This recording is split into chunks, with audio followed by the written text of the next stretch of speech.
Everybody, on se retrouve aujourd'hui pour une nouvelle vidéo assez spéciale. Et tout d'abord, je tenais à vous remercier parce que la vidéo sur la face cachée de la Réunion a eu un succès au-delà de ce à quoi je m'attendais. Et voilà, merci à vous. Donc comme vous avez rempli la part du marché, il y aura une partie 3 qui va sortir la semaine prochaine. Et voilà, comme ça a bien marché, je vous dis aussi maintenant, il y aura une partie 4 qui va sûrement sortir donc avec la création du compte Instagram de la chaîne pour qu'on puisse échanger pour les 100 abonnés. Aujourd'hui, je vais parler d'un sujet qui me tient à cœur et je sais que lorsque je ne parle pas de la Réunion, j'ai pas la même audience et voilà, il y a moins de personnes qui regardent, donc je vous en veux pas. Vous pouvez déjà donc réserver votre dimanche de la semaine prochaine pour la partie 3 de la face cachée de la Réunion. Et je vous le dis pas assez aussi, mais je publie des vidéos régulièrement, des shorts où on voit pas mon visage, mais où on voit les beaux paysages de la Réunion. Donc il y a déjà un petit stock sur la chaîne. Je vous le mettrai ici en fiche.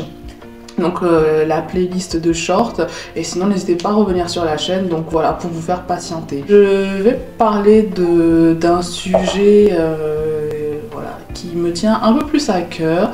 Et je veux pas dire que les sujets sur la Réunion sont futiles, non, loin de là, mais disons qu'il y a des sujets que j'aime traiter un peu plus en profondeur. Une première fois sur une vidéo sur le fait d'être introverti, que je vous mets en fiche et que voilà, j'affiche là.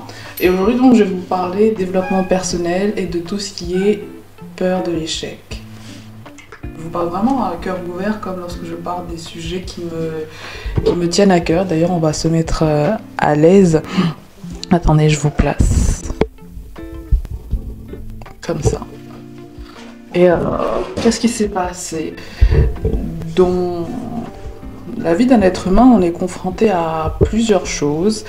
Et il y a des hauts, il y a des bas. Et personnellement, voilà, on expérimente tous ces montagnes russes. Mais parfois dans la vie, on est quoi? On est confronté à quelque chose auquel on n'a jamais été confronté, à un échec, soit aux premiers échecs, soit tout simplement à un échec plus grand. Et c'est ce qui m'est arrivé récemment. Et ça m'a mis un coup au moral.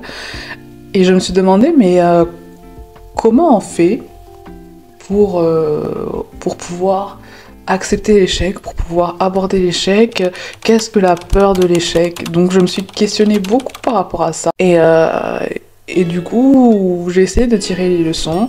Aujourd'hui, voilà, ça va beaucoup mieux. Et je voulais partager ces choses-là avec vous. Donc ce que j'ai retenu de cette phase de down, peut-être parce que voilà, c'est le mauvais temps, c'est l'hiver, c'est la dépression saisonnière comme on dit, mais peut-être pas. En fait, quand on met toute son énergie dans quelque chose et que le retour n'est pas à la hauteur de ce à quoi on s'attendait, bah, c'est normal, on est déçu. Mais je pars toujours du principe qu'on peut tirer le positif de ce genre de situation, et c'est ce que j'ai décidé de faire. Et pour toutes les personnes qui connaîtraient donc ces moments de down, dans ces périodes de fin d'année, ce que je veux vous dire, c'est que lorsque vous vous investissez dans quelque chose, lorsque vous donnez le meilleur de vous-même, à partir du moment où vous vous êtes donné à fond, vous ne pouvez pas vous en vouloir en fait, puisque vous êtes allé au maximum de ce que vous aviez dans les tripes, et à partir de là il faut pas avoir de regrets, au contraire il faut se féliciter déjà, voilà, accepter l'échec, accepter cette sensation négative, mais ne pas se culpabiliser, et aussi savoir en fait se servir de cet échec pour en faire une force. Donc moi voilà, il y a un petit délai qui s'est passé depuis, et j'essaie de relativiser beaucoup parce que voilà, c'est des événements de notre vie. Des fois voilà, sur le coup on se dit mince, mais c'est un diplôme qu'on a raté, un examen, voilà, une relation qui s'arrête et autres.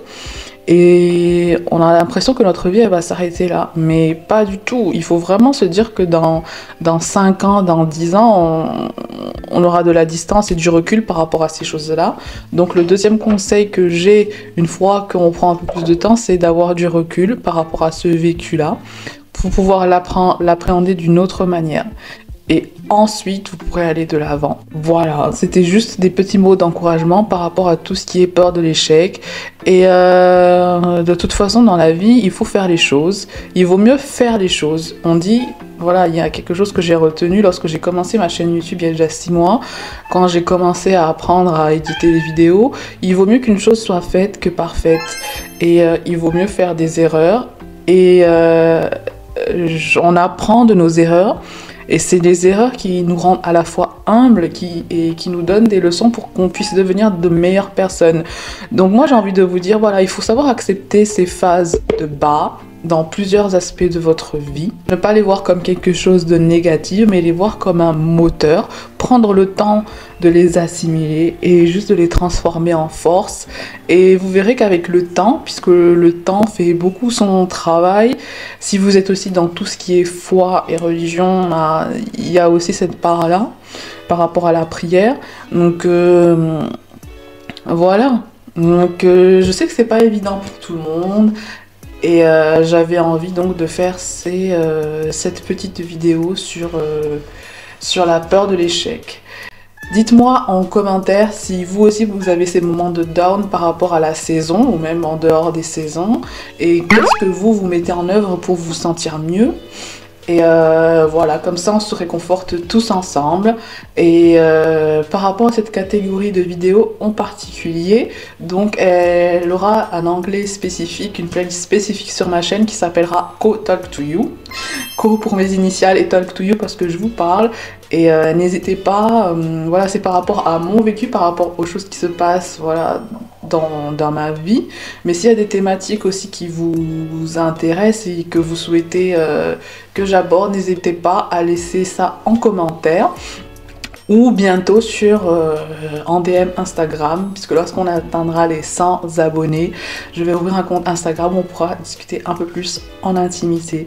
Donc voilà, il y aura d'autres vidéos sur des thématiques un peu plus profondes. Si ça vous plaît, n'hésitez pas à lâcher un like et à vous abonner. Et je vous dis merci.